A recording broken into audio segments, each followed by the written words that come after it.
Okay, the only thing you really need for awakening are direct pointers. Direct pointers and direct guidance from someone who got it. When someone who got it can give you very specific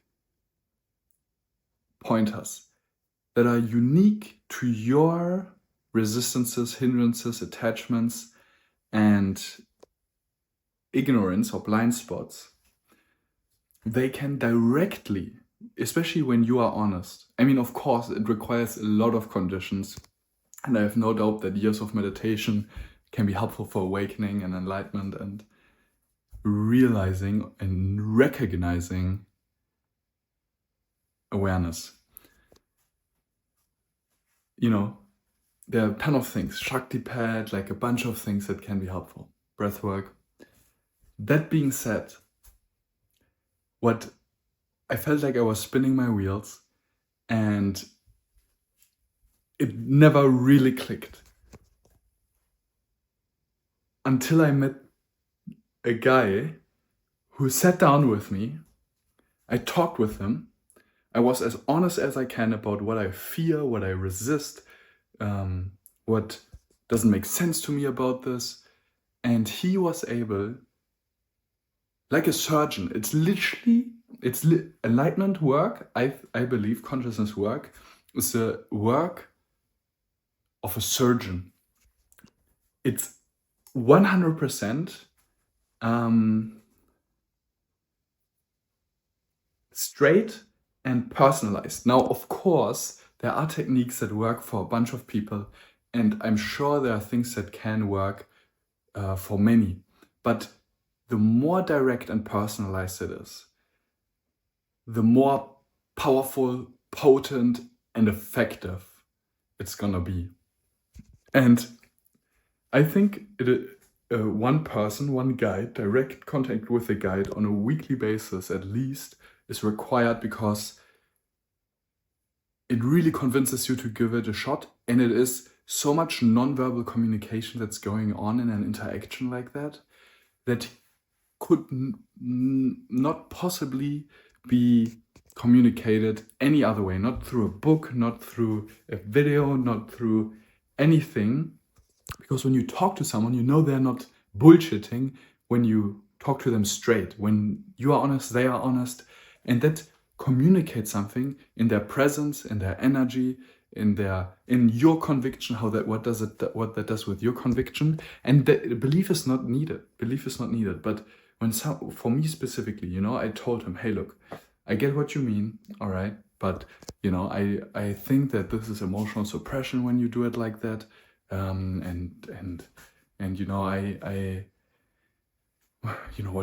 do you mean by that? And then he was able to point out how that was the very thing where from the back of my head, my identity sneaked in. And then he gave me a very simple pointer and instruction. And I'll be happy to share that with you about how to,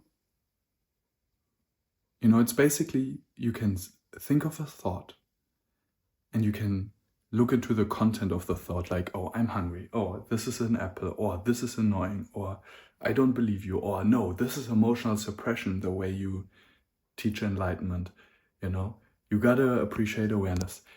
Now, the other thing, the one thing that can be done is, instead of looking into the thought, is to simply,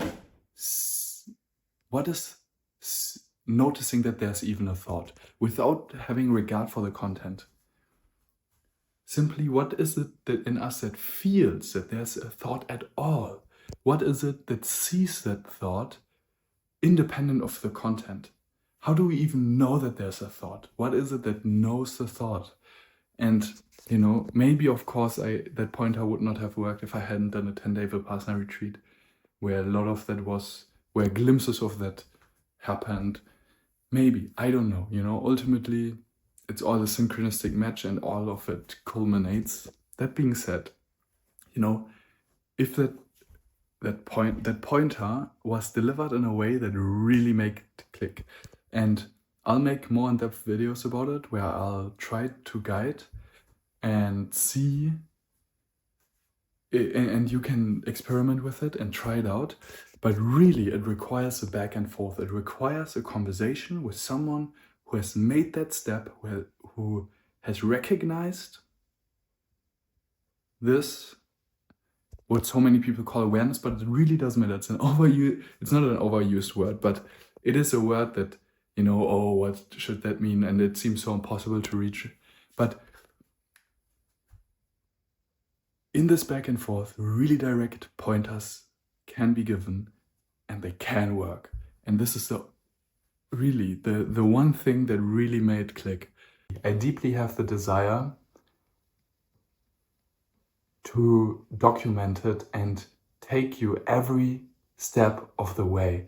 I don't want to end up in a position where I'm no longer in a beginner's mind or have forgotten how it was at the beginning. So it's real, so people can see, oh, it's not just a finished product, a guru on some golden throne, or not on a golden throne, but, you know, living his life simply.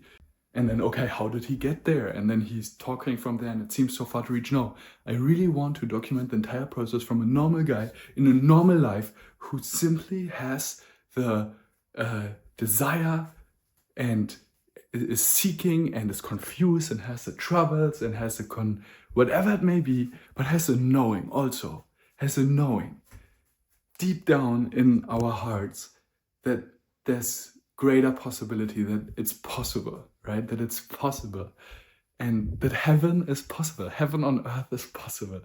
And I want to document that journey so it's relatable, so people know healing and awakening is what harmonizes our life and being. And I really started to realize how sick just my mind was and how it was seeing the world and the opposite sex and how it corrupted everything. My business, my dating life, my relationship to myself, like all these things. And it's so beautiful how all of that can just fall away and heal itself.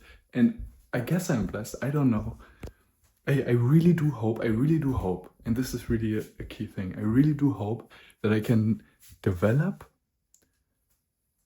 in a way and help others really get there, really get it, really transform there, really awaken, really heal, really harmonize, and come to see and feel that beauty. But really what I came here for is to share it. That's really where it's at for me. And I would love to take you on this journey. I do believe everything can change very surprisingly if we allow it to. If we don't force it to, but allow it to happen on its own. And it's not all about this airy-fairy talk. It's very, very concrete, specific, great instructions, explanations, pointers, guidance, really good guidance, very intelligent guidance that's in collaboration, in co-creation, and awareness of the other, yourself, and the whole. So, nature is gonna support that, of course. So let's see what we can do. You know, I'm a crazy motherfucker. I'm crazy, okay? I'm crazy. I know. And I just believe it. I'll just try. I'll try. I won't impose or enforce or, you know, if it's not meant to be, it's not meant to be.